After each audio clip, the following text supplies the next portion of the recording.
नमस्कार दोस्तों, स्वागत है आपका द न्यूज लॉन्चर के इस यूट्यूब मंच पर।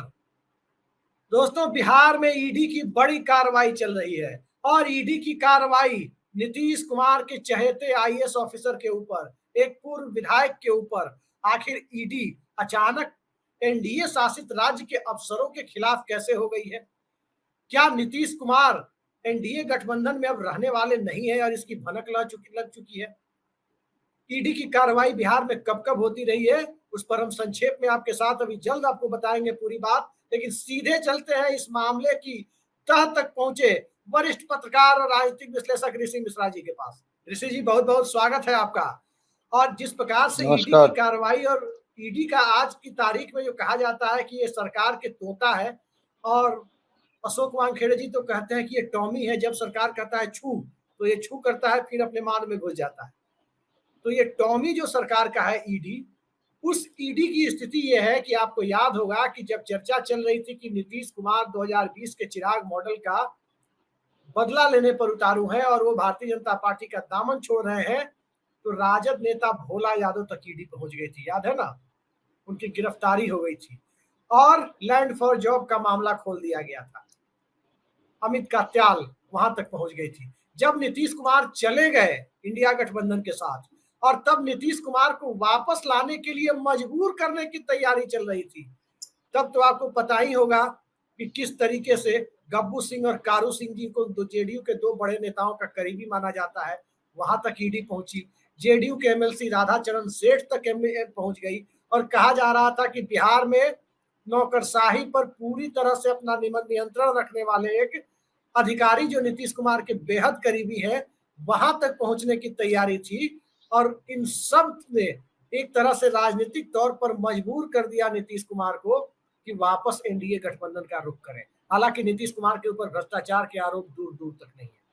सवाल ये उठता है ऋषि जी कि आज बिहार ऊर्जा विभाग के प्रधान सचिव संजीव हंस, एक पूर्व विधायक गुलाब यादव के खिलाफ भी ईडी की गतिविधियां चल रही है, जिन गुलाब यादव की वजह से झंझारपुर में एनडीए को जीत मिली है, उन गुलाब यादव के ऊपर भी कार्रवाई चल रही है।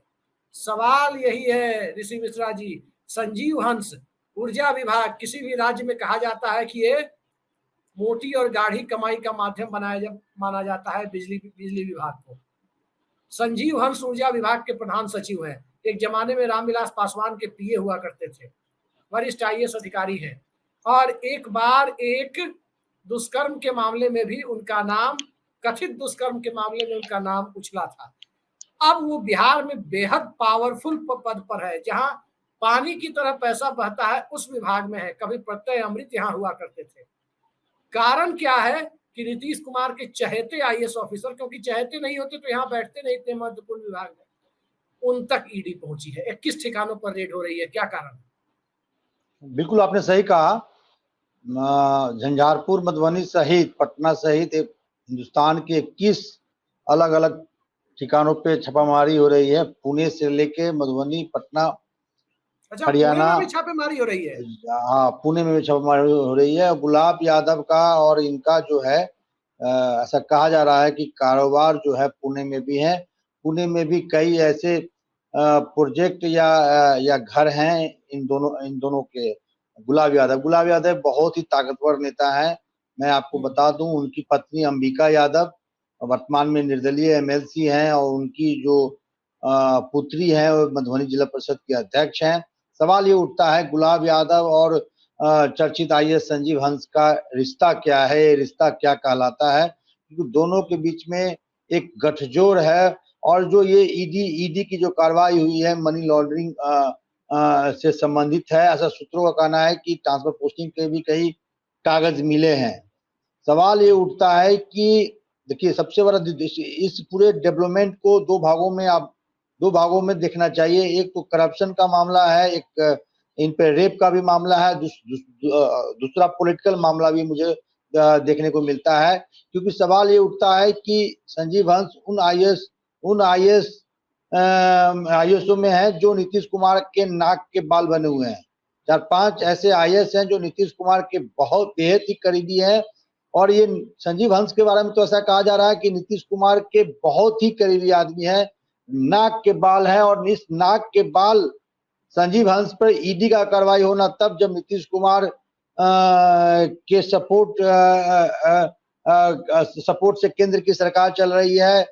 केंद्र हो या राज्य, जहां दोनों जेडीयू बीजेपी की भागीदारी है, वहां संजीव हंस पर कार्रवाई होना निश्चित ही एक नए पॉलिटिकल डेवलपमेंट की तरफ संकेत दे रहे हैं। लेकिन सवाल नीतीश कुमार से है। नीतीश कुमार से सवाल हम लोग का ये है, खासकर मेरा ये सवाल है कि आप कहते हैं किसी को न खाएंगे, एक तरफ नरेंद्र मोदी जी कहते हैं न खाएंगे न खाने देंगे, दूसरी तरफ नीतीश कुमार कहते हैं न हम किसी को फंसाते हैं न किसी को बचाते हैं।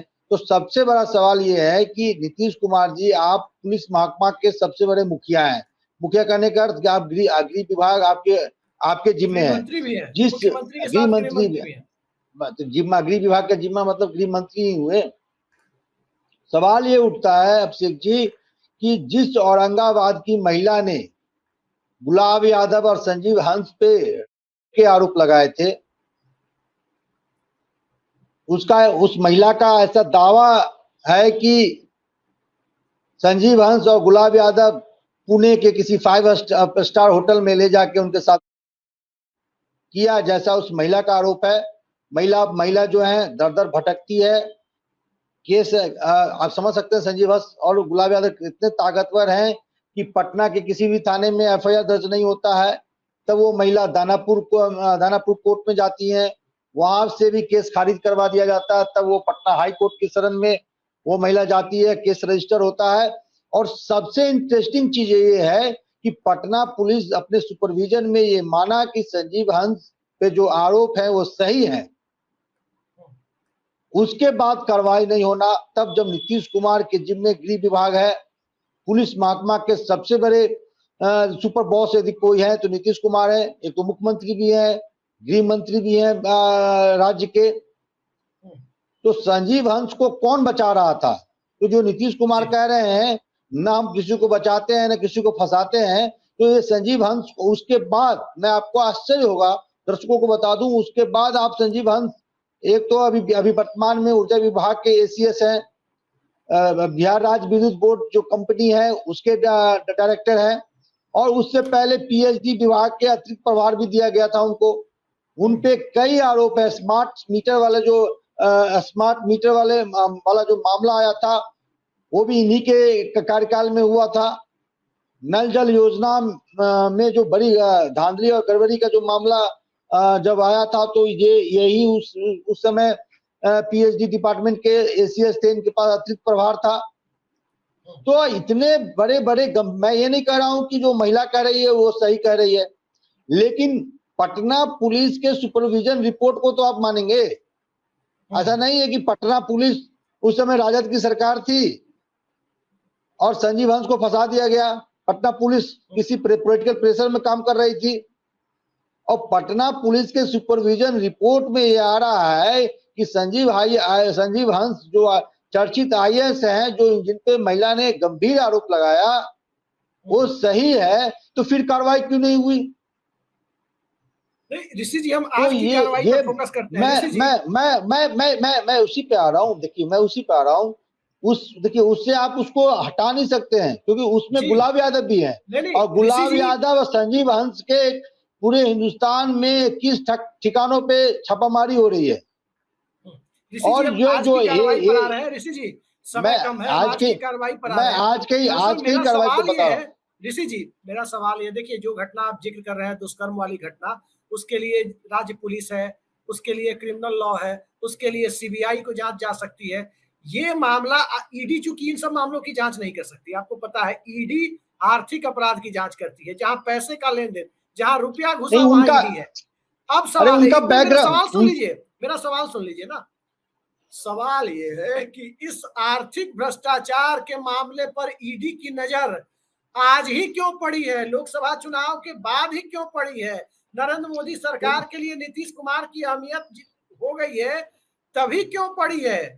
तब क्यों नहीं पड़ी थी जब ये मामला बहुत पहले से चल रहा था? बिहार में कौन नहीं जानता था कि संजीव हंस का साझा कारोबार चलता है? क्या ये ईडी को नहीं पता था? ये जब नरेंद्र मोदी को 240 सांसद आ गए तभी पता है कि बहुमत से 32 कम है, नीतीश कुमार की पार्टी भागने ना पाए, नीतीश कुमार की पार्टी तेजस्वी यादव और इंडिया गठबंधन से मिलने ना पाए, तभी ये जरूरत पड़ी है कि नीतीश कुमार के अफसरों पर कार्रवाई की जाए। अरे भैया, आप जब प्रोग्राम करते हैं तो समय समय रखा कीजिए। जी बताइए। क्योंकि आप गुलाब यादव, संजीव हंस की बात कर रहे हैं, इन दोनों के गठजोड़ की बात कर रहे हैं, उनके इकोनॉमिक हेरफेर की बात कर रहे हैं। आज जो कार्रवाई हुई है मनी लॉन्ड्रिंग को लेकर है, ट्रांसफर पोस्टिंग के को लेकर कई ऐसे दस्तावेज ईडी के अधिकारियों के हाथ लगे हैं। और संजीव हंस और गुलाब यादव के जो पिछले कारनामे हैं, मैंने इसलिए इस चीज को रखा है कि ये सरकार जो है कहती है, चाहे वो केंद्र की सरकार हो चाहे वो राज्य की सरकार हो, जब बंगाल में कार्रवाई किसी आईएएस अधिकारी पे होता है तो ये ममता बनर्जी के प्रतिष्ठा से जोड़ दिया जाता है। झारखंड में किसी आईएएस के अधिकारी पे कार्रवाई होता है तो वहां के मुख्यमंत्री के प्रतिष्ठा और सम्मान से जोड़ दिया जाता है कि मुख्यमंत्री जवाब दे। क्या नीतीश कुमार की जिम्मेवारी नहीं बनती है, नरेंद्र मोदी की जिम्मेवारी नहीं बनती है? और उसके पॉलिटिकल पर्सपेक्टिव है। मैंने इनिशियल में भी कहा, जिस प्रकार से जेडीयू, कल ही आपने देखा कि जेडीयू जो है झारखंड में एक नई पार्टी से गठजोड़ करने जा रही है। वो विधायक जमशेदपुर पूर्वी से विधायक है, बीजेपी के पुराने नेता सरयू राय का नीतीश कुमार से मुलाकात होता है और जेडीयू इस बात पे करीब करीब अपनी मंशा बना ली है कि सरयू राय की जो पार्टी है उसके साथ गठजोड़ करके जेडीयू चुनाव लड़ेगी। और सरयू राय किनके, बीजेपी के आंख के किरकिरी है। सरयू राय ने झारखंड में मुख्यमंत्री उस समय के मुख्यमंत्री को चुनाव में हराया था। रघुवर दास को सरयू राय ने पटकनी दी थी। वो सरयू राय जेडीयू के नीतीश कुमार के दिल के बहुत करीबी होते जा रहे हैं। मित्र तो बचपन के मित्र हैं ही, मित्रवत व्यवहार भी है और गठजोड़ दोनों के बीच में हो रहा है। तो मैं आपके इस बात से सहमत हूं, इसका पॉलिटिकल पर्सपेक्टिव भी है। नीतीश कुमार पे दबाव बनाया जा रहा है और मैं आपको दावे के साथ कहता हूं, संजीव हंस पे कार्रवाई होगी तो उसका आंच नीतीश कुमार और नीतीश कुमार के करीबी जो राजनेता हैं उन पर भी जाएगी। तो एक प्रेशर पॉलिटिक्स भी हो सकता है, विधानसभा चुनाव से पहले प्रेशर पॉलिटिक्स भी हो सकता है कि कैसे भी नीतीश कुमार को अपने चक्रव्यूह में फंसा के रखें। लेकिन सवाल नीतीश कुमार से भी है कि जिस आईएएस पे इतने गंभीर आरोप हैं और आपके ही अधीनस्थ पटना पुलिस ने ये कहा कि इन पे जो आरोप है वो सही है, तो फिर आपने उस अधिकारी को क्यों बचाया? और सवाल केंद्र से भी है। अभी हाल में ही पूरे बिहार में जो अपना इलेक्ट्रिसिटी सिस्टम है उसको स्मार्ट सिटी से, स्मार्ट मीटर से जोड़ने के लिए पूरे हिंदुस्तान में सबसे बेस्ट परफॉर्मेंस के लिए संजीव हंस को इसी केंद्र सरकार ने अवार्ड भी दिया है। लेकिन जो अवार्ड दिया है ऋषि जी, आज तो रिवार्ड भी दे दिया। सवाल ये है, मैंने आपको बताया, मैं आखिरी सवाल पर आ रहा हूं, हमारे दर्शकों को ये सबसे पहले ऋषि जी आप बताइए, भाजपा शासित राज्यों में तो ईडी कभी जाती नहीं, और जब जाती है तो गलती से कहा जाता है कि सपा के करीब एक इत्र व्यवसायी जो माने जाते थे उनके यहाँ छापा मारना था, लेकिन नाम मिलता जुलता था तो गलती से जो भाजपा के करीब जो व्यवसायी था उसके यहाँ छापा मार दिया। बाद में हुआ कि नहीं ये तो दूसरे वाले हैं, तो लाज बचाने के लिए ईडी ने सपा के करीब माने जाने वाले व्यवसायी पर भी छापा मारा। याद होगा आपको कानपुर में जो घटना हुई थी 2021-22 में, ईडी की ये रेपुटेशन बन चुकी है। अब उसके बाद आप देखिए, हेमंता विश्व शर्मा पर नोटिस मिला, वो भाजपाई हो गए। शुभेंदु अधिकारी पर नोटिस मिला, वो भाजपाई हो गए। मुकुल राय पर नोटिस मिला ईडी का, वो भाजपाई हो गए। अधिकारी किन राज्यों में नापे जा रहे हैं, छगन भुजबल पर नोटिस मिला, वो भाजपा के साथ चले गए, और बाद में ईडी ने न्यायालय में बताया कि फाइल गुम हो गई है, छगन भुजबल वाली मिल ही नहीं रही है। ये इस ईडी की कार्य प्रणाली है, आप सोच सकते हैं। 0.4% कन्विक्शन रेट है बिहार में। जो ईडी को हम लोग देख रहे हैं, मैंने पहले भी बताया, भोला यादव जो लालू यादव के बेहद करीबी है, भोला यादव पर ईडी की कार्रवाई तब जब नीतीश कुमार करीब जाने वाले थे भाजपा के। ठीक इसी तरह नीतीश कुमार के अफसरों पर कार्रवाई कब, जब इंडिया गठबंधन मजबूत होता जा रहा था। और अब फिर 2 दिनों से चर्चा थी कि अंदर खाने तार जुड़ गए हैं। सरयू राय भी पुल की भूमिका निभा रहे हैं। सरयू राय आकर के नीतीश कुमार से भी मिले, वो दोनों के दोस्त हैं। लालू यादव भी रांची जेल में थे, जब कोटवार जेल में, तब सरयू राय अक्सर उनसे जाके मिलते थे, घंटों बैठते थे उनके पास, पूरे देर में फुटेज भी आती थी। आप ये बताइए, सीधी बात है, जब रिम्स के डायरेक्टर के घर को ही जेल बना दिया गया था, वहां पर हेमंत सोरेन के आने के बाद वहां तो संजीव राय अक्सर मिलते थे। अब सवाल ये उठता है कि चाचा भतीजे की एकता की गुंजाइश बन रही है तो ईडी अपने नकेल कसनी शुरू करती है। क्या नीतीश नहीं कुमार को नकेल कसने की कोशिश करके रोका जा सकता है? क्या भोला यादव पर कार्रवाई करके तो नहीं, रोका नहीं देखिए, जा सका? आप देखिए, एक बात समझ लीजिए। देखिए, दो मैंने शुरू में कहा, दो इसके एक पॉलिटिकल पर्सपेक्टिव है, एक इनके ईडी और इनके जो वाले जो आरोप है वो अलग पर्सपेक्टिव है।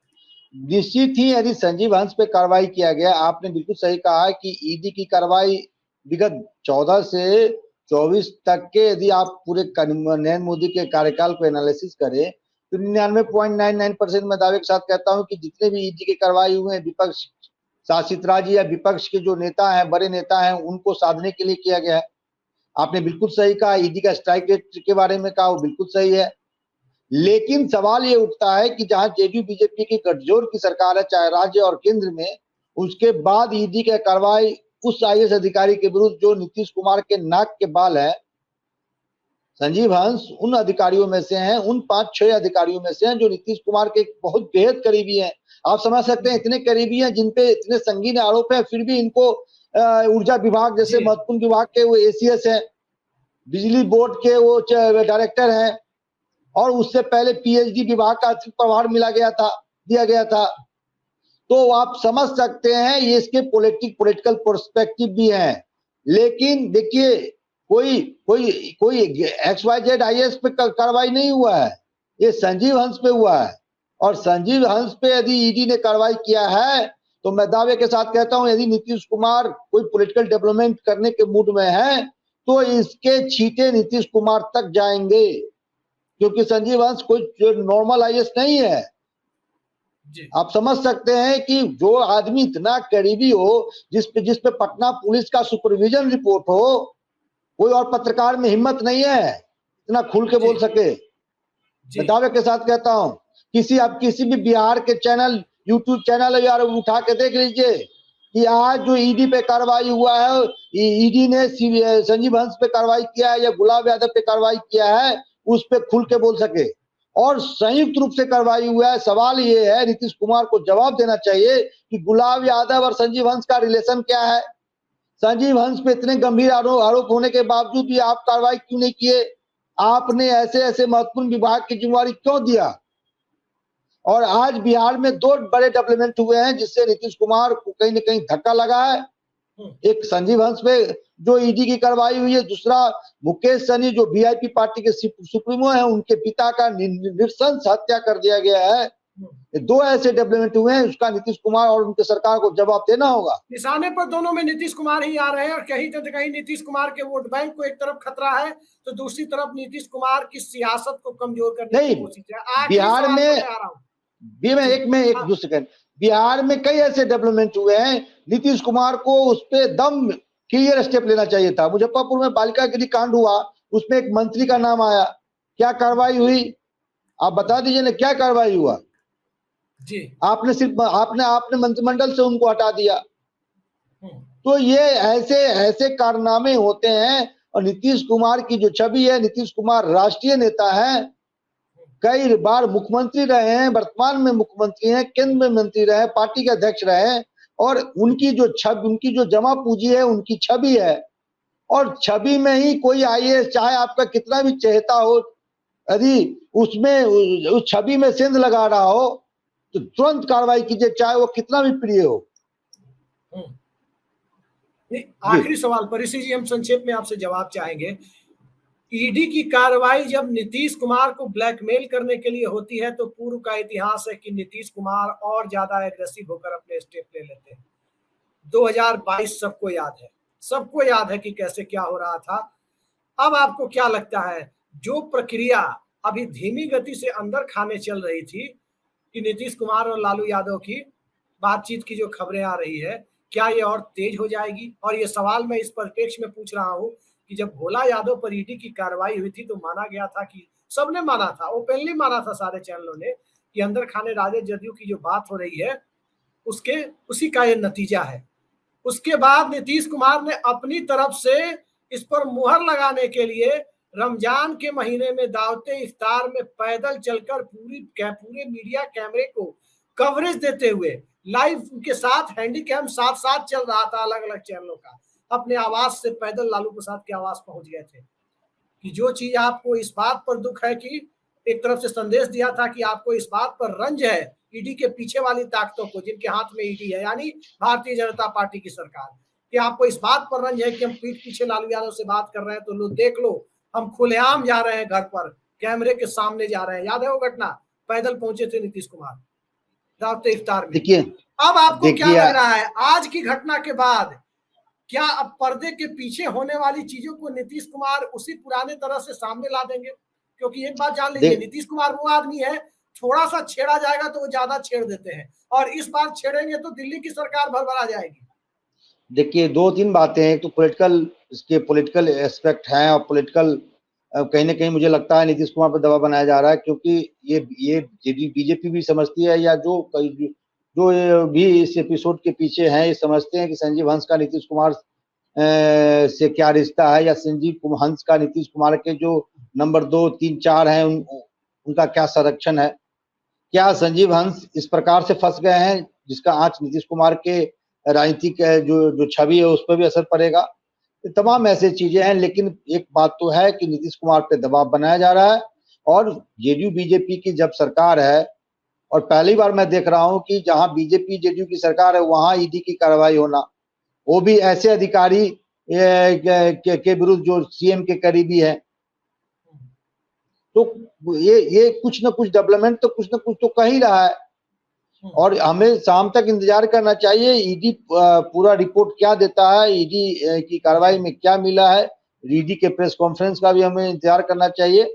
लेकिन ये मामला बहुत गंभीर है, और नीतीश कुमार से भी मेरा ये एक अपील है कि ऐसे जिन पे यदि गंभीर आरोप है, ठीक है तेज तरार आईएएस है, उन्होंने बहुत कुछ अच्छा काम भी किया है, लेकिन यदि गंभीर आरोप है तो कार्रवाई कीजिए, क्योंकि आपके जमा पूंजी, आपकी जो छवि है, आपकी जमा पूंजी, आपने कभी 10 लाख रुपया इकट्ठा नहीं किया।